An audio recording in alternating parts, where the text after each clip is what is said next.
Instagram, Instagram. They've been doing a terrible job for photographers. They've been doing a great job if you do reels, which is frustrating because when I go do a photo shoot, now I also have to do a reel.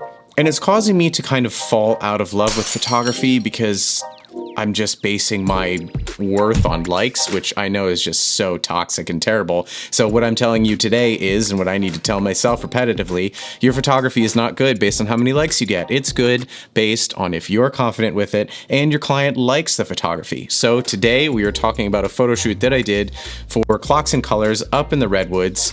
Clocks and Colors is a company that makes heavy metal accessories for mostly men. They have a little bit of women's stuff, but they're a company I really, really like. I like their whole black and white vibe. So today I'm going to show you a few Lightroom tricks on how to enhance your small little micro product photography shots and kind of mimic a macro lens, even though you might not have one.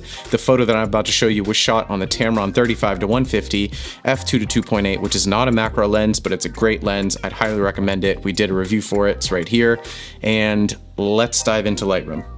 All right, so the first thing that I'll try with this photo is I do like using the auto feature. Don't be afraid to use the auto feature. Lightroom does a great job most of the time working with that. So I feel like that's a good starting spot. Now I'm gonna go to presets and I'm gonna go to this black and white ring that I created here. Now we have this slider that allows me to adjust the intensity of it. So I'll probably bring it to like maybe right about there.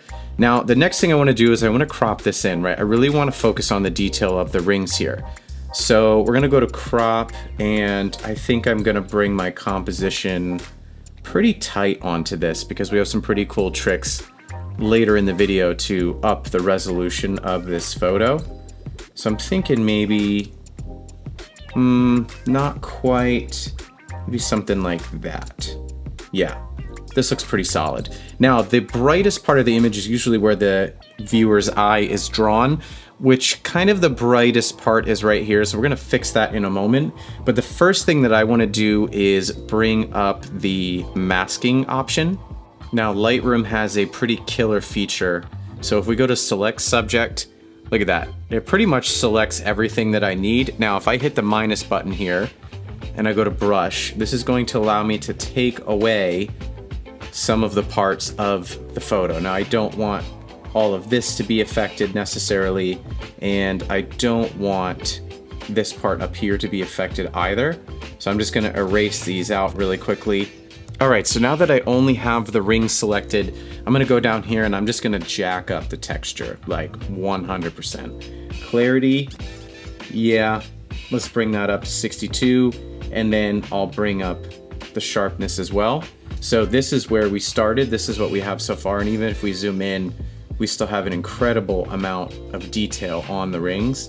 I might even actually crop this in a little bit more just to help eliminate the brightest spot right up here. So let's kind of do that now. Maybe adjust that like that. Now I did shoot this with the Sony a7 IV, which has a 33 megapixel camera, which does allow me to crop in this much on the photo so that I can still maintain a lot of the quality here.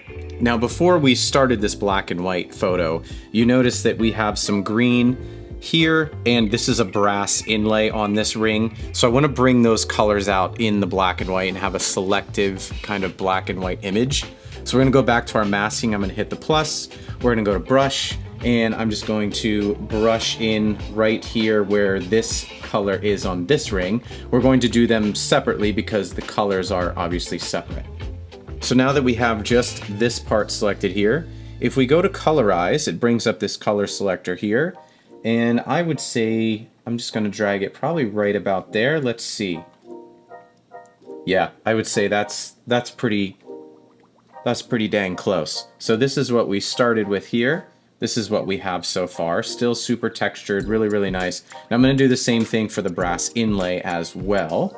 All right, so we almost have our completely finished photo here. I added the color back. This is what we started with. This is what we have so far.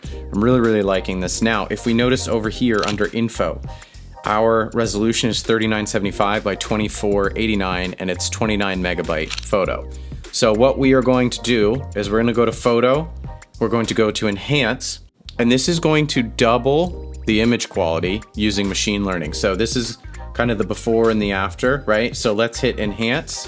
It's It's gonna take like 10 seconds. And this would be a great time to remind you that if you're enjoying this video, don't forget to leave a like and subscribe. It really helps me beat the algorithm that we talked about earlier that we all hate so much because it's just a never-ending battle. So now we have 7951 by 4979, 371 megabytes. So it has doubled the resolution and quadrupled the file size. I think math is hard. I'm just roughly saying what it is. It just feels like it's 4 times bigger. So this is what we have. There might be 1 or 2 more things I do. I'm just gonna go to a linear gradient, and I just kind of wanna really focus on the center of the image here. So we're just gonna bring that exposure down here, go to linear gradient here, and we're gonna bring it down here as well.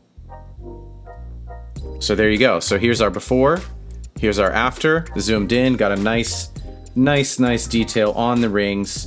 Really happy with that. So that's all I have for you. Hopefully this video inspired you. And remember, your photography isn't good based on likes. It's good based on if you like it and if your client likes it. Until next time, Fenty Views.